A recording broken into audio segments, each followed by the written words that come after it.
जय श्री कृष्ण। नीलिमा दुबे का आप सबको जय श्री कृष्ण। चावल खाने का क्या महत्व है और 11 के दूसरे दिन चावल खाने का क्या महत्व है, आज इसके बारे में मैं आपको जानकारी दूंगी। 12 वाले दिन हमको सबसे पहला निवाला चावल का खाना चाहिए। क्यों खाना चाहिए, एक छोटा सा वो बताती हूँ आपको मैं। जब हम लोग मर जाते हैं तो हमारे मरने के बाद 10 दिन तक तो हमारी जो आत्मा रहती है वो हमारी छत पर रहती है। 10 दिन के बाद में वो चली जाती है। अब आप लोग क्या करते हो, 12वां करते हो, 13वां करते हो, तो वो नहीं देखती। अगर आप उस 10 दिन में उनके नाम से कोई दान धर्म करते हो तो वो आत्मा वो चीज़ देख लेती है। इसीलिए सबसे पहले कहा गया है कि जीते जी इंसान को जो खिलाना हो और जो करना हो वो कर दो। मरने के बाद किसी का कोई भरोसा नहीं।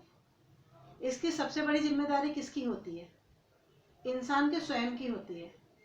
सब लोग ये कहते हैं हमारा बेटा करे, हमारी बहू करे या पोता करे। ऐसा क्यों? क्या आप इंसान नहीं? आपने जन्म नहीं लिया? आपको हाथ नहीं मिले दो?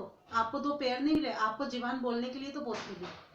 इसको दोष देना, उसको दोष देना लोगों से। आज मैं भी इस उम्र में हूँ पहले की, कल मैं भी बुजुर्ग होंगी, मैं भी बूढ़ी होंगी, तो मैं मेरे बच्चों को दोष नहीं दूंगी कि वो दान करे या कुछ करे। ऐसा नहीं। सबने अपना अपना जन्म लिया है और खाली हाथ अपन आते हैं, खाली हाथ अपन जाते हैं। इंसान अकेला आता है, अकेला जाता है। किसी के दुख कोई नहीं भोगता, किसी के सुख कोई नहीं भोगता। सब अपने अपने कर्मों का सुख दुख भोगते हैं। तो दान धर्म भी, पूजा पाठ भी अपने हिस्से की स्वयं करनी चाहिए। घर में अगर 5 सदस्य रहते हैं और कोई एक सदस्य अगर पूजा कर रहा होता है तो बाकी 4 लोगों को उसको देखते हुए अपनी पूजा पाठ बंद नहीं करनी चाहिए। उसको भी अपने हिस्से की पूजा पाठ, मंत्र, व्रत, दान धर्म सब करना चाहिए। इसकी ड्यूटी होती है पेरेंट्स की। पेरेंट्स को अपने बच्चों को ये ज्ञान देना चाहिए कि तुम जो करोगे वो तुम्हारे हिस्से का ये सब अलग है, हम जो करेंगे वो हमारे हिस्से का ये सब अलग है। तो ये वाली चीज़ पेरेंट्सों को भी शिक्षा देने में ज़रूरी होती है। अब आप जो भी दान धर्म करते हो तो वो सबका अपना अपना निजी होता है। इसलिए जब तक इंसान जीवित है, जब तक उसको अपने हिस्से के पूरे दान धर्म व्रत पूजा सब कर लेनी चाहिए। दूसरों के ऊपर या मरने के उपरांत उनके बेटे करे ऐसा कभी छोड़ना नहीं चाहिए। गरीब हो तो गरीब के हिसाब से भी बहुत नियम बताए। पैसे वाला है जब तो कोई बात ही नहीं है, लेकिन अगर कोई गरीब है तो उसके भी काफ़ी नियम है जिसके द्वारा वो अपने जीव की मुक्ति कर सकता है। अब मैं आपको एक छोटी सी वो बताती हूँ बात। अब अपन मर जाते हैं तो मरने के बाद 10 दिन तक तो अपन अपनी छत पे रहते हैं। 10 दिन के बाद में फिर जो आत्मा रहती है वो 8 दिन के लिए भोग भोगने के लिए, पूरा घूमने के लिए चली जाती है। 8 दिन के बाद में परमात्मा उनको क्या करते हैं, चावल की खेती में डाल देते हैं। चावल के जो एक दाना जो रहता है ना, उसमें एक एक जीव रहता है। एक एक आत्मा एक एक चावल में निवास करती है। जो चावल चिड़िया खाएगी वो आत्मा चिड़िया का रूप लेगी। जो गधा खाएगा वो गधे का रूप लेगी। जो गाय खाएगी, बकरी खाएगी इत्यादि, मोर, कौआ, जो भी जो खाता है, और इंसान, वो वाला चावल वही रूप ले लेता है। इसके बाद में क्या होता है, चावल के द्वारा भी इंसान की मुक्ति है। पूजा में चावल लग रहा है, उतने चावलों की मुक्ति हो गई। ठीक है।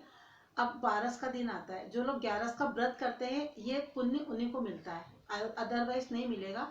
जो लोग व्रत नहीं करते वो सोचे हम भी 12 वाले दिन पहला निवाला चावल का खाए, तो उनसे कोई फर्क नहीं पड़ेगा। 11 का सबसे बड़ा व्रत होता है। अगर आप और कोई व्रत ना करो लेकिन 11 का व्रत जरूर करो। 11 में सारे व्रतों का समावेश होता है। तो 11 का व्रत आप लोगों को सभी को जरूर करना चाहिए। हमारे यहाँ सब लोग व्रत करते हैं सभी को, और इसकी ड्यूटी भी मदर की होती है। आप खाना ही मत बनाओ, रोटी ही मत बनाओ, बच्चा खाएगा क्या? अपने आप व्रत हो जाएगा, उसका फल उसको मिलेगा। ऐसे धीरे धीरे आदत पड़ जाती है, फिर उसका महत्व बताते जाओ। तो ये सारी ड्यूटी मदर की होती है। माँ सबसे बड़ी गुरु होती है, ये सभी लोग कहते हैं और ये हकीकत भी है। बच्चे यदि आपके बिगड़े हैं तो उसका पूरा कारण सिर्फ एक माँ है। बच्चा यदि सतमार्ग पे चल रहा है तो उसका पूरा श्रेय भी माँ के ऊपर जाता है। इसलिए कभी ये ना सोचे कि ऐसा वैसा, कुछ नहीं। सबसे बड़ी गुरु माँ ही होती है। अब आपने वो चावल 12 वाले दिन सबसे पहला निवाला जितना बड़ा खाओ, जो निवाला आपने पहला, सिर्फ एक निवाले का महत्व है। उतने चावल में जितने जीव हैं उन सबका उद्धार हो जाता है। इतना 11 का फल है। ये चावल की वजह से, किसी की वजह से नहीं, सिर्फ 11 के व्रत करने की वजह से है।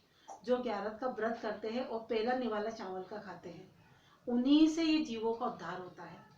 इसीलिए कहा है कि जो चावल ग्यारस का व्रत नहीं करते हैं उनके चावल के निवाले का कोई फल नहीं है, कोई महत्व नहीं है। तो ग्यारस के बाद जो लोग ग्यारस का व्रत करते हैं पहला निवाला चावल का खाए, उसी से अपना व्रत तोड़े। तो ये चावल का और ग्यारस के दोनों के व्रत का महत्व है जो आज मैंने आपको बताया है। राधे राधे।